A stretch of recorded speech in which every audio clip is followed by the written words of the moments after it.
Hi, I'm Ashikur Rahman. Welcome back to my channel. Today I'll teach you the differences between revenue receipt and the capital receipts. So this is very basic in accounting, but I see many students make mistake when they classify these two receipts. Today I'll show you how to differentiate revenue receipt and the capital receipt. So let us jump on it.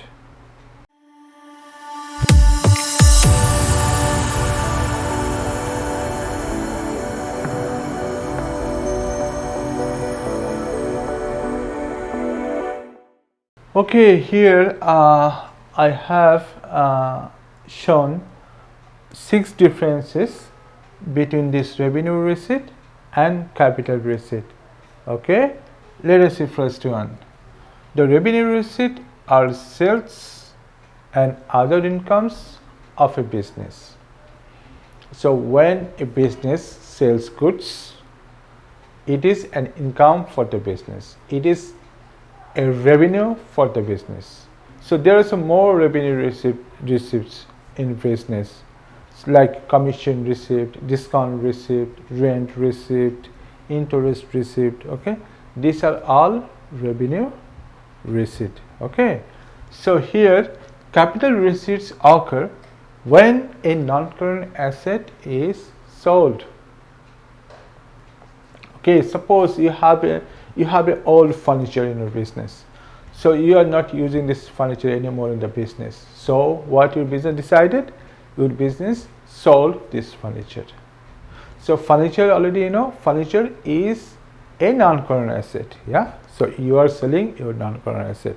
So when you sell any non-current asset, this will be your capital receipt. Okay, next one is, it appears in the income statement.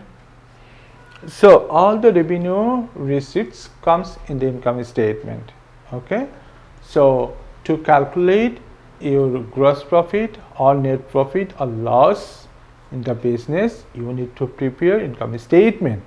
Okay, and this capital receipts will be included in the income statement to calculate the profit or loss. Okay, so here capital receipt appears in the income statement, in the statement of financial position.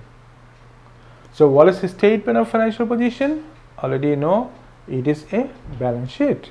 So when balance sheet is prepared, all the capital receipts are included in the balance sheet. Okay, so revenue receipts occur again and again. So it is a recurring item. So it happens again and again. So how? Like business sells goods. So business does not sell goods once in a year, twice in a year. Okay, business sells every day, every hour. Okay, it happens again and again.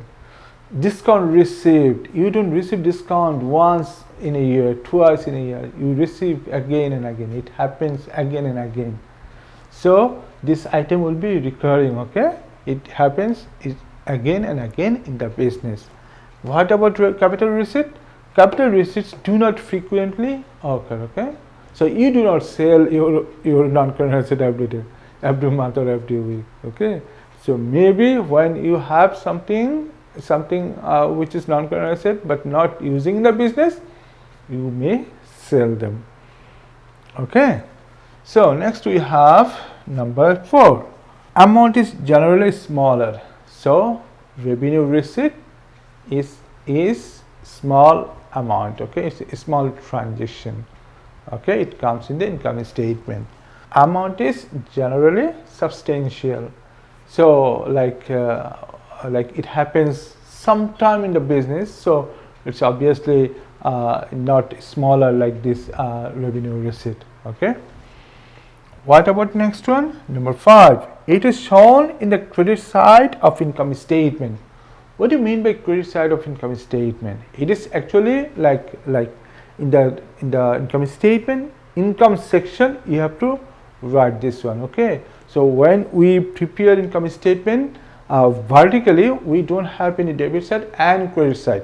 But if we do income statement horizontally, then in this case we have debit side, we have credit side. Okay, so this side, in the credit side, you have to write all of your items. Okay, but when you prepare vertically, you have to write your all of the revenue items in the income section, in the second section of income statement, which is profit and loss account. And when you prepare trading sections, means when you calculate your gross profit, then the revenue, the first item is revenue, okay, which is revenue receipt. Okay, so what is next? It has not to repay. Okay, so when you have revenue receipt, you don't have to pay. You got it, it's your income. Okay, it's your earning. Okay, it's your revenue. So you don't have to repay any revenue. For example, you received discount. Okay, so discount you received, yes, this discount will retain in your business. You don't have to refund this discount later. Okay, same thing like commission received, interest received, whatever you say, you received it, that's all, finished, transaction is over. You don't have to refund this transaction this amount anymore. Okay, so what about capital receipt? It has to repay after fixed maturity or in installment. Okay, so suppose you obtained a loan, bank loan. Okay, bank loan is a liability. Okay, it is a capital receipt. So bank loan you take for 5 years, 10 years, 15 years, whatever, 2-3 years. But after the maturity period, you have to refund. You have to repay this loan. Okay, or if you sell your old machine, suppose you're selling your old machine, then obviously you have to reinstall it. Okay, you have this machine in the business, now you sold it. So why you sold it? Maybe to buy new one. Okay, another one. So you have to install it. Okay, so that's why it is said that it has to repay after fixed maturity period or in installment. Okay, so this is all about today's lesson, the differences between revenue and capital receipt. It's very easy, just practice, just try to learn these differences. Okay, these 6 points. Okay, if you learn, you can answer in exam whatever questions comes, however questions come, revenue and receipt and capital receipt, you can answer. Okay, I hope you understood and you enjoyed this lesson. Please subscribe my channel for more new videos, and share this lesson with your friends. They will also be benefited. So you stay safe and take care. See you soon. Bye bye.